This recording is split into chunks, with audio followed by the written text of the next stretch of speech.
ಆ ಒಳಗಿನ ಆನಂದ ಅಷ್ಟು ಅದ್ಭುತವಾಗಿರತಕ್ಕಂಥ ಒಂದು ಆನಂದ ಒಳಗಿದೆ.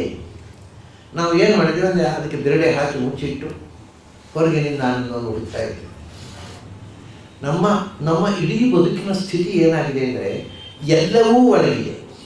ಆನಂದ ಒಳಗಿದೆ, ಜ್ಞಾನ ಒಳಗಿದೆ, ನಮಗೆ ಬೇಕಾದ ಎಲ್ಲವೂ ಒಳಗಿದೆ. ಅದು ಎಲ್ಲವನ್ನು ಉಪಯೋಗಿಸದೆ ಬಿಟ್ಟು ಹೊರಗಿನ ಇನ್ಸ್ಟ್ರೂಮೆಂಟ್ಗಳ ಮೂಲಕ ಅದನ್ನು ಪಡೆಯಲಿಕ್ಕೆ ಪ್ರಯತ್ನಿಸು. This is what is called civilisation.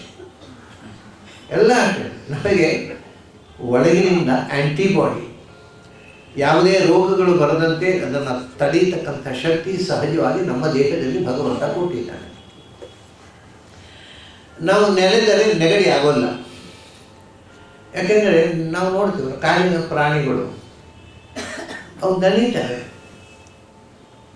ಅವಾಗ ಯಾವ ಡಾಕ್ಟ್ರ್ ಹೋಗಲ್ಲ ಅವು, ಯಾಕಂದ್ರೆ ನೆಗಡಿಯೇ ಆಗೋಲ್ಲ. ಅದನ್ನ ಅವಾಗ ಪಶುವೈದ್ಯರು ಬೇಕಾಗೋದಿಲ್ಲ, ವೈದ್ಯ ಪಶುಗಳು ಬೇಕಾಗೋದಿಲ್ಲ, ಏನು ಬೇಡ. ಆನಂದವಾಗಿರ್ತವೆ, ಮಳೆಗೆ ನೆನ್ಕೊಂಡು ಸುಖವಾಗಿ ನಿಂತಿರ್ತವೆ. ಅವಕ್ಕೆ ಯಾಕೆಂದರೆ ಅವುಗಳ ದೇಹದಲ್ಲಿ ಇನ್ನೂ ಆ್ಯಂಟಿಬಾಡಿ ಇದೆ, ರೆಸಿಸ್ಟೆನ್ಸ್ ಪವರ್ ಇದೆ. ನಮ್ಮ ದೇಹದಲ್ಲಿ ಇತ್ತು. ಅದು ನಾವೇನು ಮಾಡಿದೆವು, ಕೊಡೆಯನ್ನು ಇನ್ವೆಂಟ್ ಮಾಡಿದೆವು. ಯಾವ ದಿವಸ ಕೊಡೆ ಹಿಡಿದು ಬೀಜಿಗಿಡಿದೆವೋ ಆವತ್ತು ಒಳಗಿದ್ದಂಥ ಮಳೆಯನ್ನು ತಡ್ಕೊಳ್ಳುವ ಆ್ಯಂಟಿಬಾಡಿ ನಾಶ. ಎಲ್ಲ ಹೀಗೆ. ಇದು ಒಂದೆರಡು ಸಂಗತಿ ಇರ್ತಲ್ಲ, ನಮ್ಮಲ್ಲಿ ಸಹಜವಾಗಿ ಒಳಗಿಂದ ಎಲ್ಲವನ್ನೂ ಕೊಟ್ಟು ಕಳಿಸಿದ ಭಗವಂತ.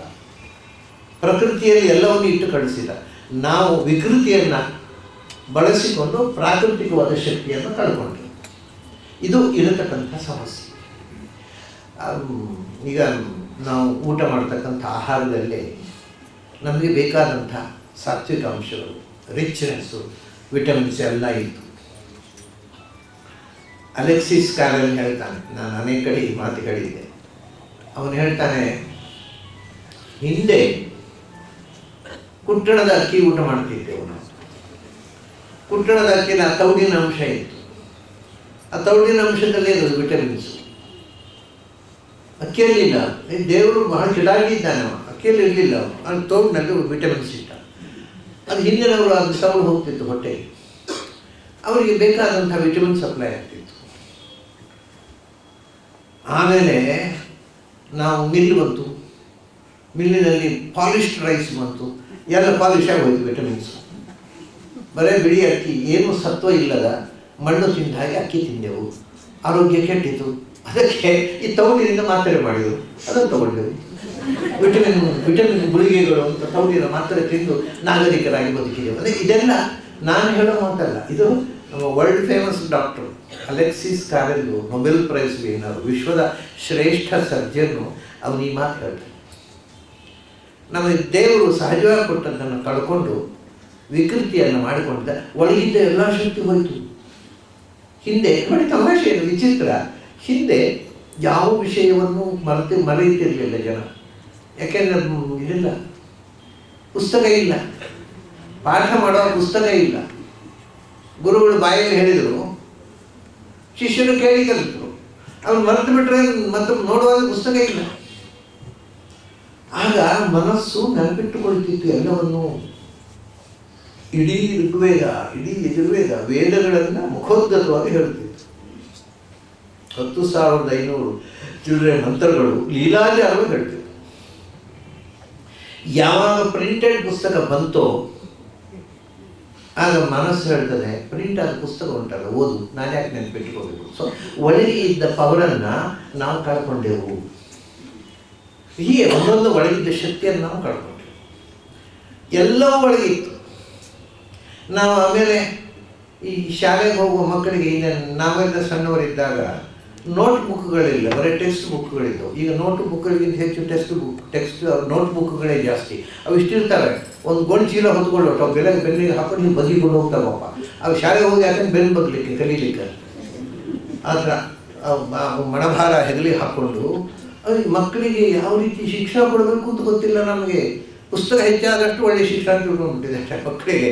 ಕಿಂಡರ್ ಗಾರ್ಡನ್ನಿಗೂ ಟೆಕ್ಸ್ಟ್ ಬುಕ್, ಇಷ್ಟು ದರಿದ್ರ ಆಗಿಕೊಂಡಿದೆ ನಮ್ಮ ಅವಸ್ಥೆ. ಅದು ಹಿಂದೆ ನಾವೆಲ್ಲ ನೋಟ್ ಬುಕ್ ಇರಲಿಲ್ಲ. ನೋಟ್ ಬುಕ್ಕಿನಲ್ಲಿ ಬರ್ಕೊಂಡ ಮೇಲೆ ಪುಸ್ತಕದಲ್ಲಿ ಇದ್ದದ್ದು ನಮಗೆ ಮತ್ತೆ ತಲೆಯಲ್ಲಿ ಉಳಿಲ್ಲ. ಪರೀಕ್ಷೆ ಹೋಗೋ ಮುಂಚೆ ನೋಟ್ ಬುಕ್ ಉಟ್ಕೊಂಡು ಹೋಗೋದು. ನಮಗೆ ಕಾರ್ಯಕ್ರಮಗಳು ಡೈಲಿ ಬಂತು. ಮುಂಚೆ ತಲೆಯಲ್ಲಿ ನೆನ್ಪಿಟ್ಕೊಳ್ತಿದ್ವು. ಇದು ನಾಳೆ ಏನು ಕಾರ್ಯಕ್ರಮ, ನಾಳೆ ಎಲ್ಲಿ ಆಚರಣೆ ಎಲ್ಲ ಡೈರಿಯಲ್ಲಿ ಬರೆದಿಟ್ಟು. ಮನೇಲಿ ಸಾಮಾನು ಬೇಕು ಅಂದರೆ ಹೆಣ್ಮಕ್ಳು ಮರ್ತೋಗುತ್ತೆ, ಚೀಟಿ ಕೊಡೋದು. ಬಾಯಲ್ಲಿ ಹೇಳಿ ನೆನಪಾಗೋಲ್ಲ ಚೀಟಿ. ಪಾಪ ಅಲ್ಲಿ ಒಂದು ಚೀಟಿ ಹಿಡ್ಕೊಂಡು ಬಂದದ್ದೇ ಮಾಡ್ತದ್ದು. ಏನು ನಮ್ಮ ಅವಸ್ಥೆ ಇದು.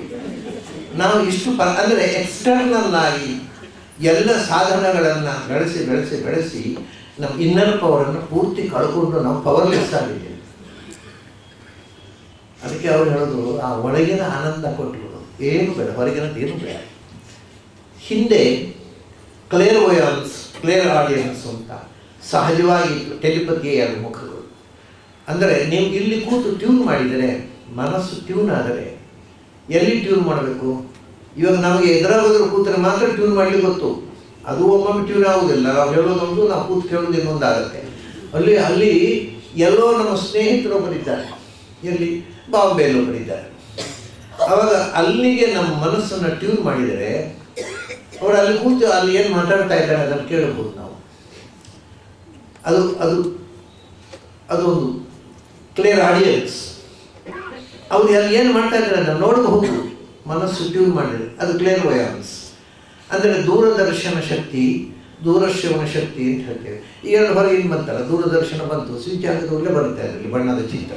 ಆಮೇಲೆ ಒಳಗಿನ ದೂರದರ್ಶನ ಹೋಯಿತು. ದೂರಶ್ರವಣಕ್ಕೆ ಫೋನ್ ಬಂತು, ಟೆಲಿಫೋನು, ಒಳಗಿನ ಟೆಲಿಫೋನ್ ಹೋಯಿತು.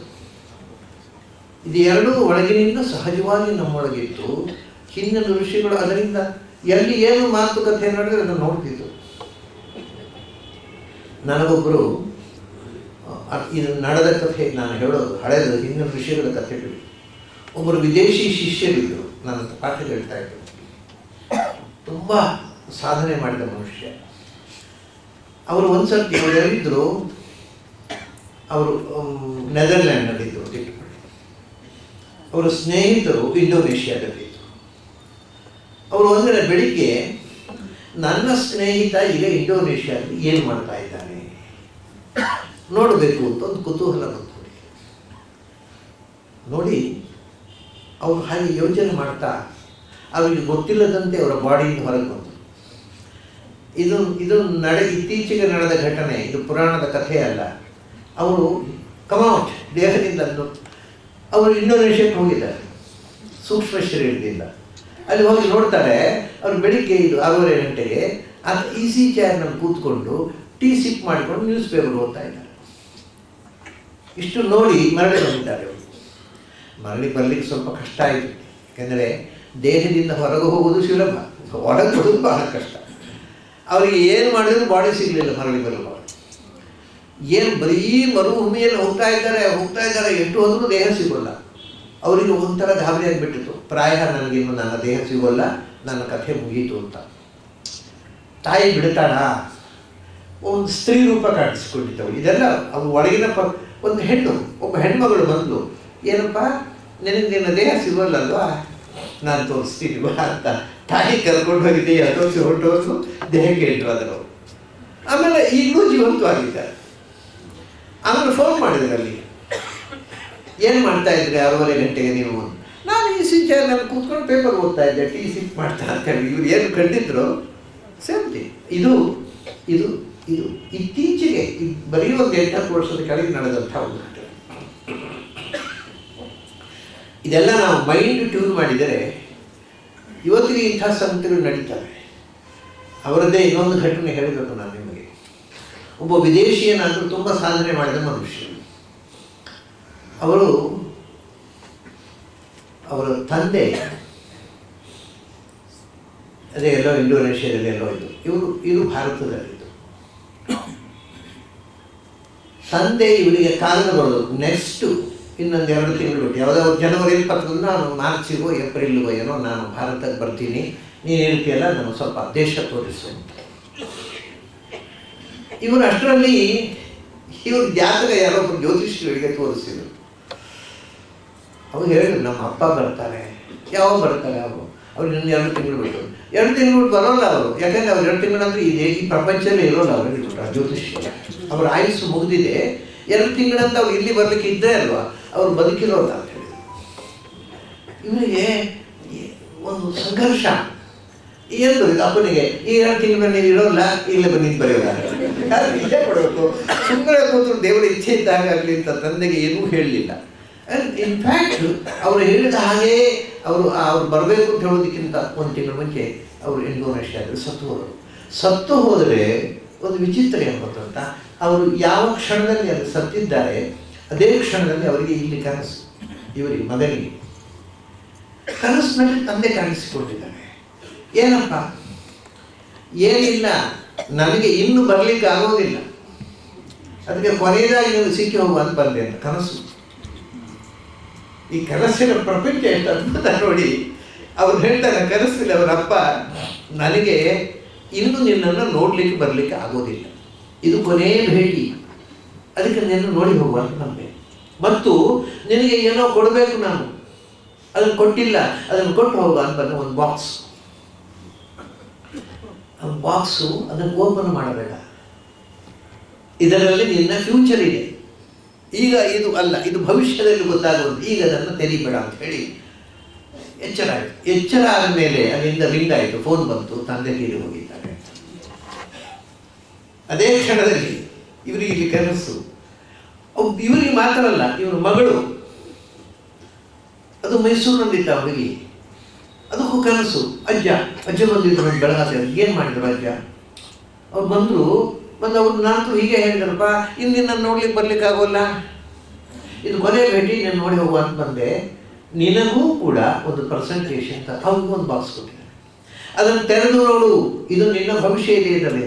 ತೆರೆದು ನೋಡಿದ್ರೆ ಅದು ಕಲರ್ ಬಾಕ್ಸ್, ಎಲ್ಲ ಪೇಂಟಿಂಗಿಗೆ ಬೇಕಾದ ಸಾಧನಗಳು, ಇದು ನಿನ್ನ ಭವಿಷ್ಯ ಅಂಥೇಳಿ. ಇಷ್ಟು ಎಚ್ಚರ ಆಗುವಾಗ ಫೋನ್ ತಿಳ್ಕೊಂಡು, ಅಂದರೆ ಮೈಂಡು ಅದು ಎಲ್ಲ ಬ್ಯಾರಿಯರ್. ನಮಗೆ ಎಚ್ಚರದಲ್ಲಿ ನಮ್ಮ ಅರಿವಿಗೆ ಒಂದು ಲಿಮಿಟೇಷನ್ ಉಂಟು. ನಾನು ಕಾಣಬೇಕು ಅಂದರೆ ಆ ಗೋಡೆ ತನಕ, ಅದರ ಹಾಗೆ ಇದ್ದದ್ದು ಕಾಣೋಲ್ಲ. ಕನಸಿನಲ್ಲಿ ಅನ್ಲಿಮಿಟೆಡ್ ಅದು ಅರಿವು, ಯಾವ ಲೋಕದ ಅರಿವು ಬರಬಹುದು, ಯಾವ ಜನ್ಮದ ಅರಿವು ಬರಬಹುದು, ಮುಂದೆ ಆಗುವುದು ಬರಬಹುದು.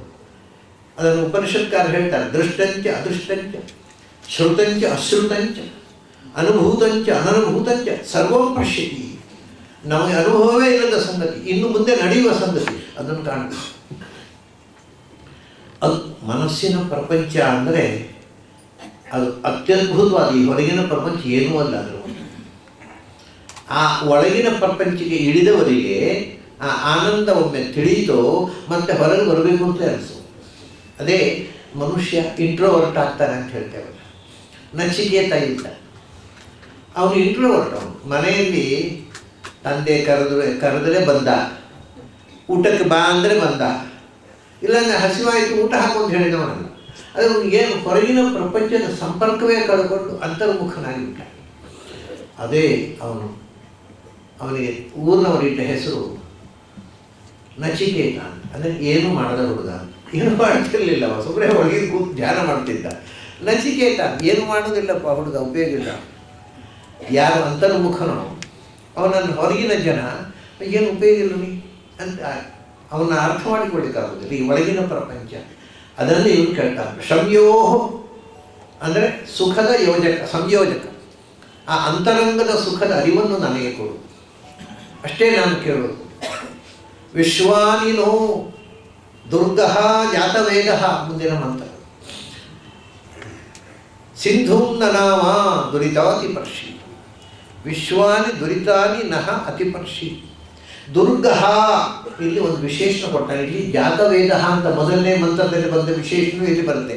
ಅಂದರೆ ಜಾತವೇದ ಅಂದರೆ ಅಗ್ನಿಯೂ ಹೌದು, ಜಾತವೇದ ಅಂದರೆ ದುರ್ಗೆಯೂ ಹೌದು, ಜಾತವೇದ ಅಂದರೆ ನರಸಿಂಹನು ಹೌದು. ಎಲ್ಲರನ್ನು ಒಟ್ಟಿಗೆ ಪ್ರಾರ್ಥನೆ ಮಾಡ್ತಾನೆ. ಜಾತವೇದ ನೀನು ಏನು? ವಿಶ್ವಾನಿ ನೋ ದುರ್ಗಃ ಜಾತವೇದ ಸಿಂಧು ನಾಮ ದುರಿತ ಅತಿಪರ್ಷಿ.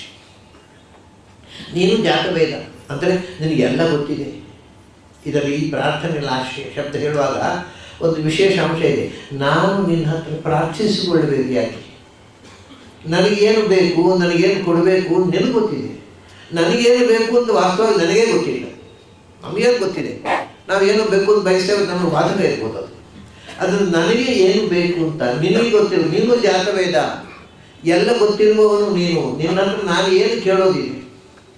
ಆ ಪ್ರಾರ್ಥನೆ ಹಿಂದೆ ಅಡಗಿರತಕ್ಕ ಈ ಕಳಕಳಿಗಳು ಒಂದೊಂದು ಶಬ್ದದಲ್ಲಿ ನೀವು ಗಮನಿಸಬೇಕು. ವಿಶ್ವಾನಿನೋ ದುರ್ಗಃ ಜಾತವೇದ ಸಿಂಧುಂ ನಾಮ ದುರಿತ ಅತಿ ವಿಶ್ವಾನಿ ದುರಿತ ಅತಿಪರ್ಷಿ.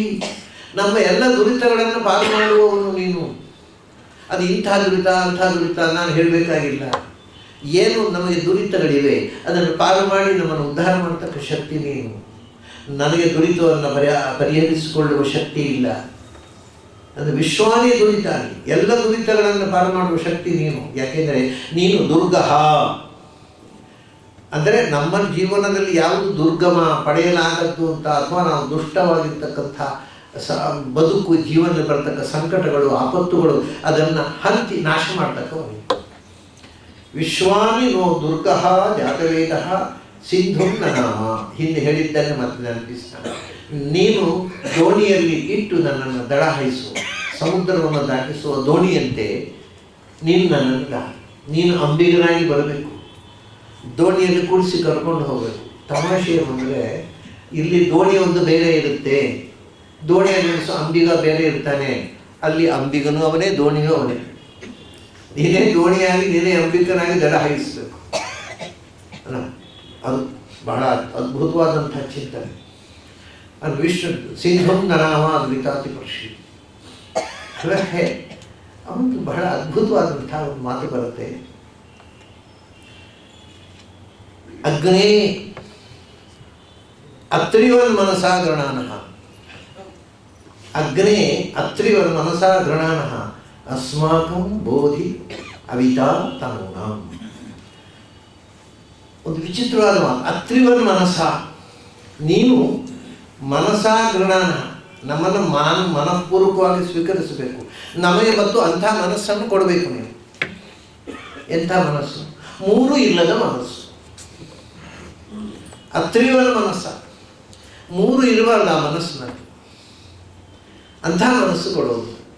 ನಾವು ಯಾರು ಎಂದೂ ಪ್ರಾರ್ಥಿಸುವುದು ದೇವರ ಕಡೆಗೆ ಮೂರು ಇಲ್ಲದ ಮನಸ್ಸನ್ನು ಕೊಡು. ನಮಗೆ ಯಾವ ಮೂರು ಅವ್ರು ಹೇಳೋಲ್ಲ, ಯಾಕಂದ್ರೆ ದೇವರಿಗೆ ಗೊತ್ತಿದೆ, ನಮಗೆ ಗೊತ್ತಿಲ್ಲ. ಮೂರು ಇಲ್ಲದ ಮನಸ್ಸು ಕೊಡುವುದು ದೇವರಿಗೆ ಅರ್ಥ ಆಗುತ್ತೆ, ನಮಗೆ ಅರ್ಥ ಆಗೋಲ್ಲ. ಅದು ವ್ಯಾಖ್ಯಾನಕ್ಕಾಗಿ ಅರ್ಥ ಆಗೋಲ್ಲ, ಏನೇನೋ ತಲೆಹರಟೆ ಅರ್ಥ ಬರೀತಾರೆ. ದೇವರಿಗೆ ತಕ್ಷಣ ಅರ್ಥ ಆಯಿತು, ಮೂರು ಇಲ್ಲದ ಮನಸ್ಸು ಕೊಡುವುದು. ಯಾಕೆಂದರೆ ಮೂರನ್ನು ಬಿಡಬೇಕು ಅಂತ ಹೇಳಿದವರವನೇ, ಕೃಷ್ಣನೇ ಹೇಳಿದ. ತ್ರಿವಿಧಂ ನರಕಸ್ಯೇದಂ ದ್ವಾರಂ ನಾಶನಮಾತ್ಮನಃ ಕಾಮ ಕ್ರೋಧ ತಥಾ ಲೋಭ ತಸ್ಮಾತ್ ಏತತ್ರಯಂ ತ್ಯಜೇತ್. ಮೂರು ಬಿಡಬೇಕು ಅಂತ ಹೇಳಿದವನೇ. ಯಾವುದು ಮೂರು? ನಮ್ಮ ಜೀವನದಲ್ಲಿ ನಮ್ಮನ್ನು ಪೂರ್ತಿ ದಾರಿ ತಪ್ಪಿಸುವಂಥದ್ದು ನಮ್ಮ ಅಹಂಕಾರದ ಮೊಟ್ಟೆ ಒಡೆದು ಬಂದ ಮೂರು ಮರಿಗಳು: ಕಾಮ ಕ್ರೋಧ ಲೋಭ. ನಮ್ಮ ಎಲ್ಲ ಜೀವನದ ದುರಂತಗಳಿಗೂ ಇವೇ ಕಾರಣ. ನಮ್ಮನ್ನು ನೇರ ನರಕದ ಬಾಗಿಲಿಗೆ ಕೊಂಡೊಯ್ಯುವ ನರಕದ ಮಹಾದ್ವಾರಗಳು ಇವು ಅಂತ ಕೃಷ್ಣ. ಕಾಮ ಕ್ರೋಧ ಲೋಭ ನರಕದ ದ್ವಾರಗಳು ಇವು. ಅದರಿಂದ ಇದನ್ನು ಮೂರನ್ನು ಬಿಟ್ಟು ಬದುಕು. ಇದು ನಿನ್ನನ್ನು ಶುಭದ ಕಡೆಗೆ ಕೊಂಡೊಯ್ಯುವುದಿಲ್ಲ, ನರಕದ ಕಡೆಗೆ ಕೊಂಡೊಯ್ಯುತ್ತೆ. ಅದಕ್ಕೆ ಅತ್ರಿವನ್ಮನ, ನಮಗೆ ಆ ಮೂರು ಇಲ್ಲದ ಮನಸ್ಸು ಕೊಡು. ಕಾಮ ಕ್ರೋಧ ಲೋಭ ಕೊಡಬೇಡ ಮನಸ್ಸಿನಲ್ಲಿ. ಅದರ ಬದಲಿಗೆ ಜ್ಞಾನಭಕ್ತಿ ವೈರಾಗ್ಯ ಕೊಡು. ಮೂರು ಕೊಡು, ಆದರೆ ಮೂರು ಹೋಗಬೇಕು. ಅದು ಮೂರು ಹೋಗದೆ ಈ ಮೂರು ಬರೋಲ್ಲ. ಇದು ನಮ್ಮಲ್ಲಿ ಇದೆ. ಇದಕ್ಕೆ ಜ್ಞಾನ ಮುದ್ರೆ ಅಂತ ಹೇಳ್ತಾರೆ. ಹೀಗೆ ಹೇಳಿದರೆ ಜ್ಞಾನ ಮುದ್ರೆ ಅಂತ. ಭಾಳ ಜನ ಜಗದ್ಗುರುಗಳು ಫೋಟೋ ತೆಗೆಯುವಾಗ ಹಿಡ್ಕೊಳ್ತಾರೆ ಕೈಯನ್ನು. ಯಾಕೆ ತಾವಿಗೆ ಗೊತ್ತಿರೋದಿಲ್ಲ. ಫೋಟೋ ತೆಗೆಸ್ಕೊಳ್ಳುವಾಗ ಹಿಡ್ಕೊಳ್ಬೇಕು ಅಂತ ಅಷ್ಟೇ ಗೊತ್ತಿಲ್ಲ, ಯಾಕೇನು ಗೊತ್ತಿರೋದು. ನೋಡಿ, ಇದು ಸಹಜ, ಮೊದಲು ಇದ್ದದ್ದು.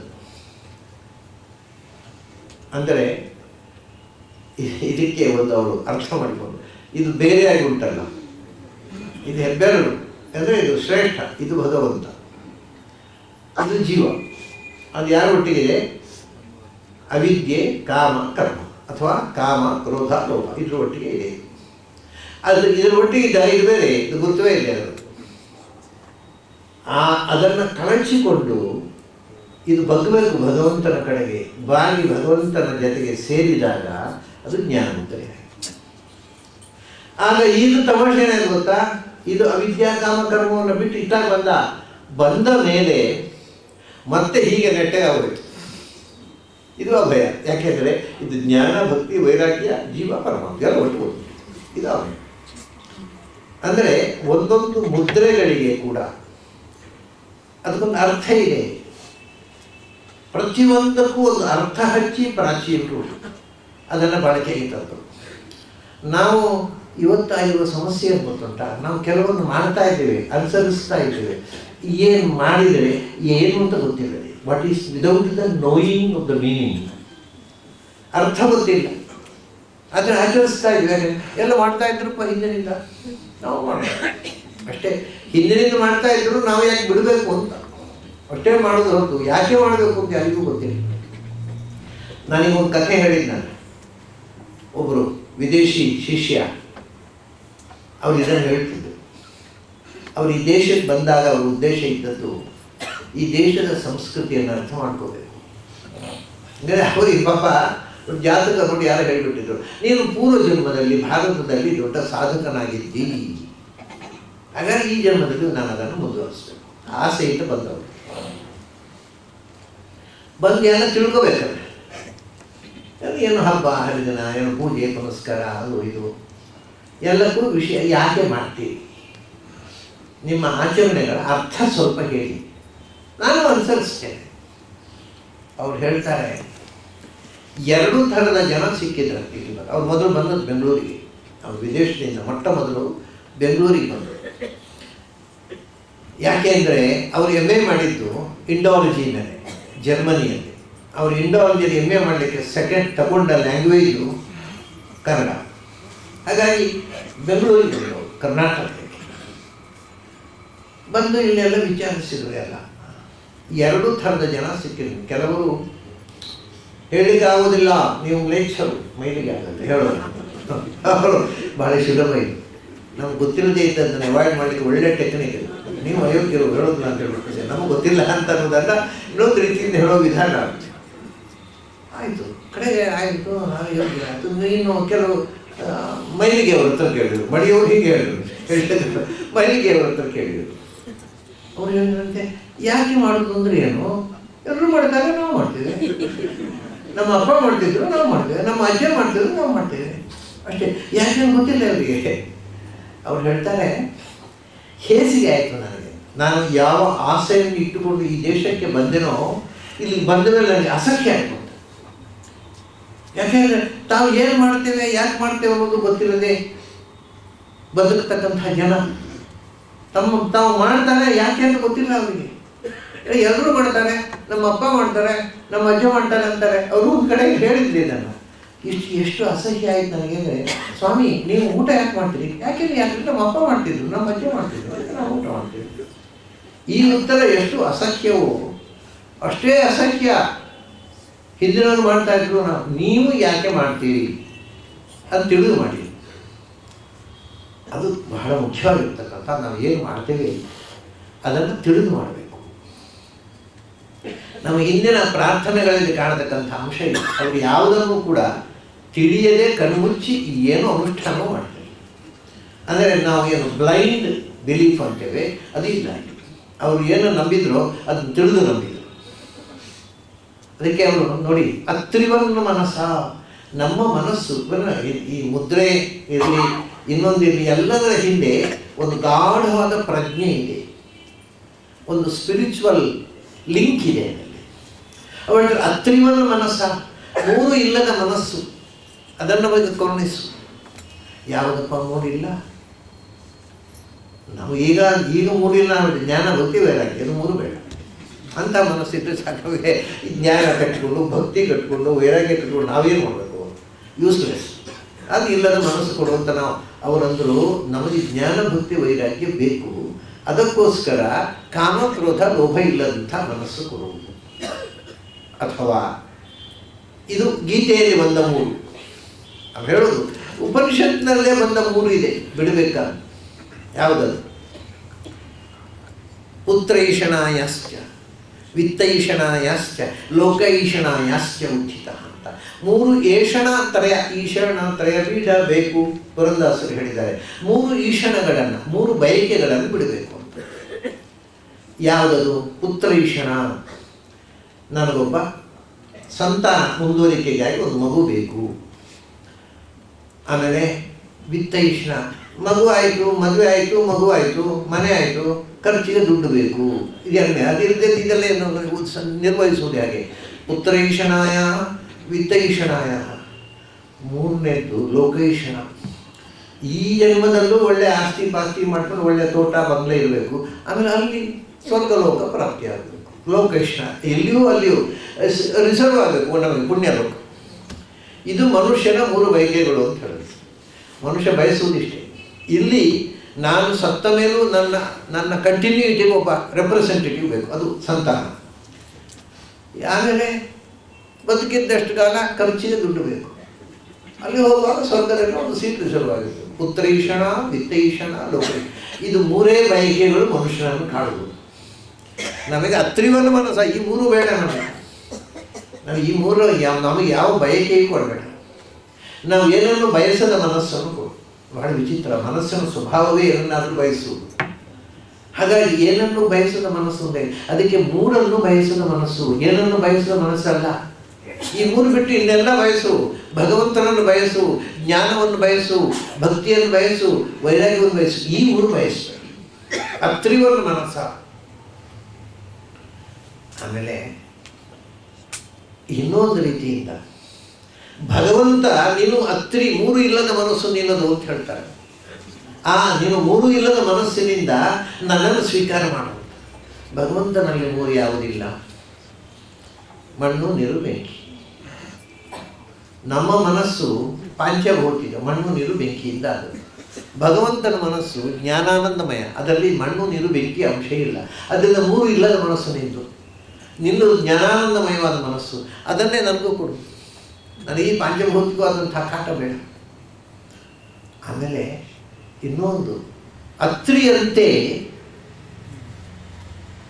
ನೀನು ನನ್ನನ್ನು, ಅತ್ರಿಯನ್ನು ಹೇಗೆ ಪ್ರೀತಿಸಿದೆಯೋ ಹಾಗೆ ಪ್ರೀತಿಸು.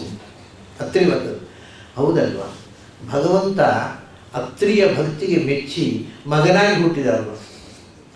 ದತ್ತಾತ್ರೇಯ ಅತ್ರಿಯ ಮಗನಾಗಿ ಭಗವಂತ ಹುಟ್ಟಿದ.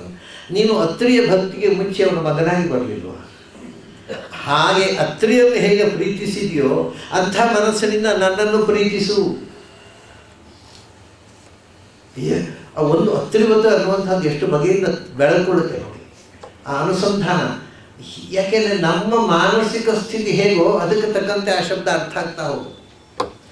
ಅತ್ರಿಯನ್ನು ಹೇಗೆ ನೀನು ಪ್ರೀತಿಸಿದಿ, ಅವನ ಭಕ್ತಿಗೆ ಮರುಳಾಗಿ ಅವನ ಮಗನಾಗಿ ಬಂದೇ ಅಲ್ಲ.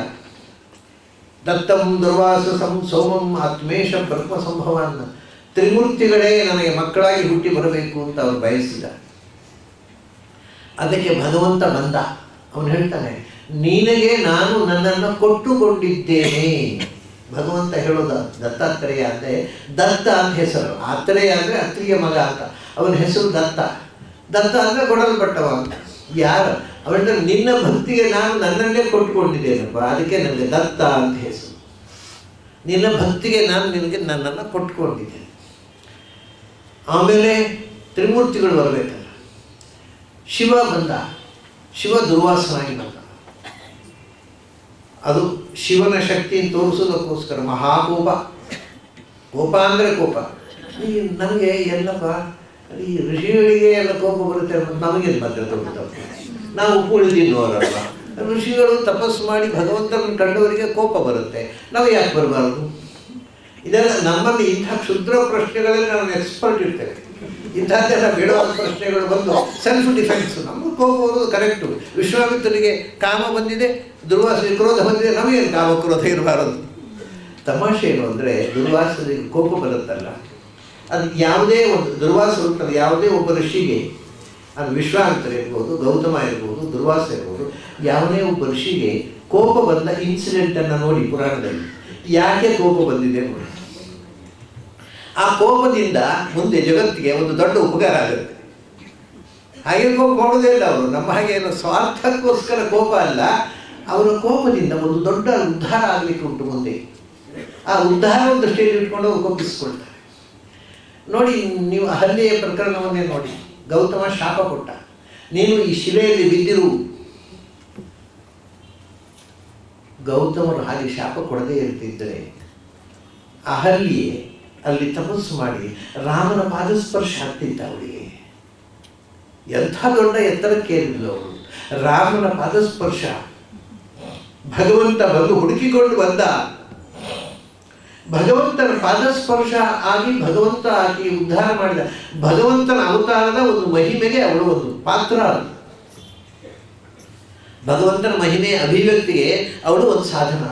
ಇದೊಂದು ಸಣ್ಣ ಸಾಧನವು. ಹಾಗಾದರೆ ಆ ಶಾಪದ ಹಿಂದೆ ಅವರ ಉದ್ದೇಶ ಏನು ಅಂದರೆ ರಾಮಚಂದ್ರನ ಪಾದಸ್ಪರ್ಶ ಆಗಲಿ. ಈಕೆ ಪ್ರಾತಸ್ಮರಣೀಯಳಾಗಿ ನೋಡಿ, ಇವತ್ತು ನಾವು ಅವಳನ್ನು ಅಹಲ್ಯ, ದ್ರೌಪದಿ, ಸೀತಾ, ತಾರಾ, ಮಂಡೋದರಿ ತಥಾ ಮೊಟ್ಟ ಮೊದಲು ಬೆಳೆದ ತೇಜು ಸ್ಮರಣೆ ಮಾಡ್ತೇವೆ.